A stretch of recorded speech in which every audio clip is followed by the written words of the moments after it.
Good morning সবাইকে। কেমন আছো তোমরা? আশা করছি সকলে খুব ভালো আছো আর আমিও খুব ভালো আছি।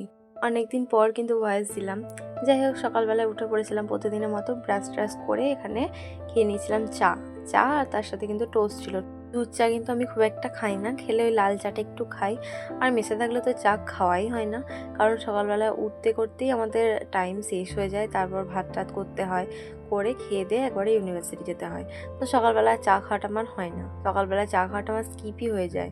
তো সকালবেলা শুধু আমি নর্মাল জলই খাই, আর খুব জোর এক একদিন ইচ্ছা করলে ওই চিয়া সিড ভিজিয়ে রাখি, ওটাই খাই যদি মনে থাকে। তো যাই হোক, আজকেও কিন্তু ব্রেকফাস্টে ছিল আমার ওটস, টক দই আর চিয়া সিডস। আর তারপর তো আপেল নিয়েছিলাম একটু, আপেল ছাড়া তো খাওয়া যাবে না, শুধু শুধু খাওয়া যায় না, কিছু একটা ফল থাকলে খেতে ভালো লাগে। তোমাদের এই খাবার ভালো লাগবে না, আমারও ভালো লাগতো না, আস্তে আস্তে এটা অভ্যাস হয়ে গেছে। যাই হোক, অনেক বক বক করেছি। আজকে আমি সকালবেলায় এইসব খেয়েই ব্রেকফাস্টটা কমপ্লিট করেছিলাম।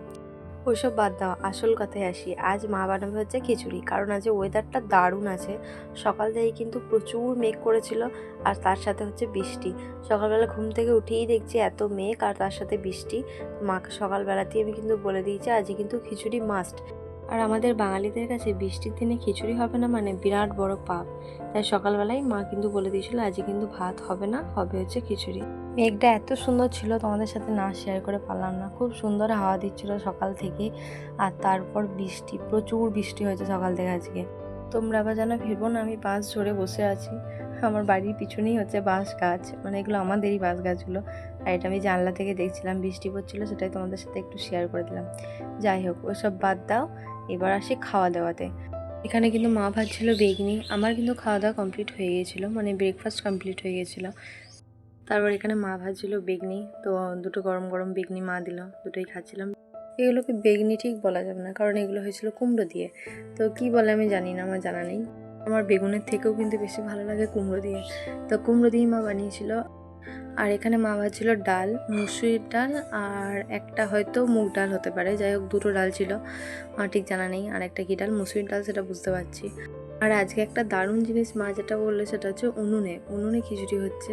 তো উনুনে কিন্তু আমাদের সেরকম কিছু হয় না, আর এখন গ্যাস হয়ে কারোর বাড়িতেই উনুনে আর সেরকম কাজ হয় না। এর থেকেও কিন্তু উনুনের স্বাদ কিন্তু দ্বিগুণ হয়, সে কারণে যে মা বললো খিচুড়িটা যে উনুনেই বানাবো।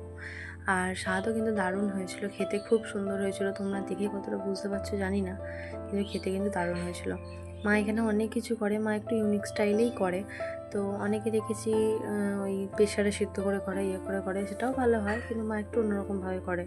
মা এই কড়াইয়ে লঙ্কা, তেল এইসব দিয়ে একটু দেখলাম ভেজে নিয়েছিলো, সেটা দিয়ে দিল, বাদামটা দিয়ে দিল। আর এখানে একটা মশলা বানায়, যেটা হচ্ছে আমাকে বললো মা, আমি সেটা বানালাম। তো একটু তেল দিয়ে তার মধ্যে যা যা মশলা, একটু জিরে গুঁড়ো, সবজি মশলা, কাশ্মীরি লঙ্কা গুঁড়ো, একটু আদা, এইসব দিয়ে ভালো করে একটু ফ্রাই করে নিতে হবে, নিয়ে এটা খিচুড়ির মধ্যে দিয়ে দিতে হবে।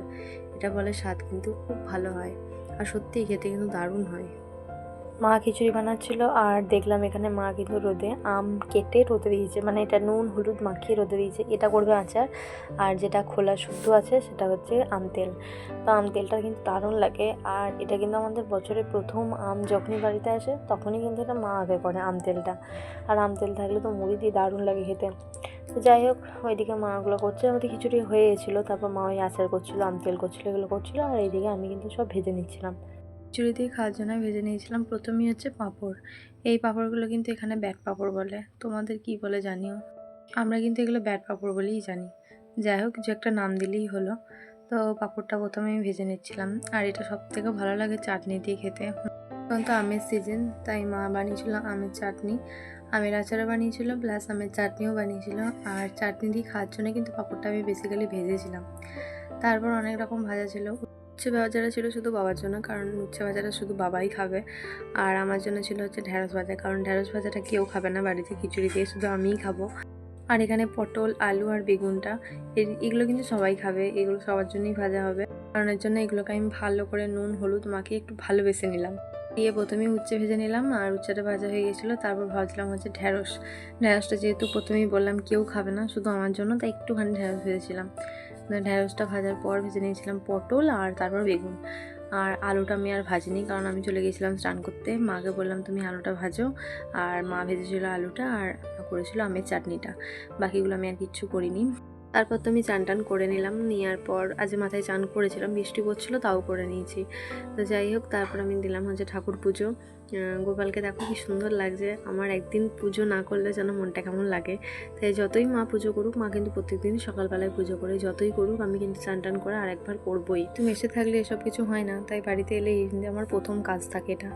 তো যাই হোক, তারপর খেতে বসে গেছিলাম। আর দেখো এখানেই ছিল হচ্ছে খিচুড়ি। খিচুড়িতে মা ঘিও দিয়েছিল, ঘিটা দিলে দারুণ লাগে খেতে। তারপর ছিল আলু ভাজা, বেগুন ভাজা, তারপর পটল ভাজা, উচ্ছে ভাজাটা আমি আর নিইনি, ঢ্যাঁড়স ভাজা ছিল। আর এদিকে ছিল হচ্ছে পাঁপড় আর তার সাথে চাটনি। চাটনি দিয়ে পাঁপড়টা তো খেতে দারুণ লাগে, অসাধারণ, এর সাথের ভাগ হয় না, তো দারুণ লাগে। তো লাস্ট আমি কিন্তু খেয়েছিলাম পাঁপড়টা আর চাটনিটা। আপাতত আজকের ভিডিও আমি এখানেই সমাপ্ত করছি। তোমাদের কেমন লাগলো গোটা ভিডিওটা জানিও। যদি ভালো লেগে থাকে অবশ্যই লাইক কমেন্ট করতে ভুলো না। আজকে আমার ভিডিওটা এইটুকুই, দেখা হচ্ছে অন্য কোনো ভিডিওতে। বাই।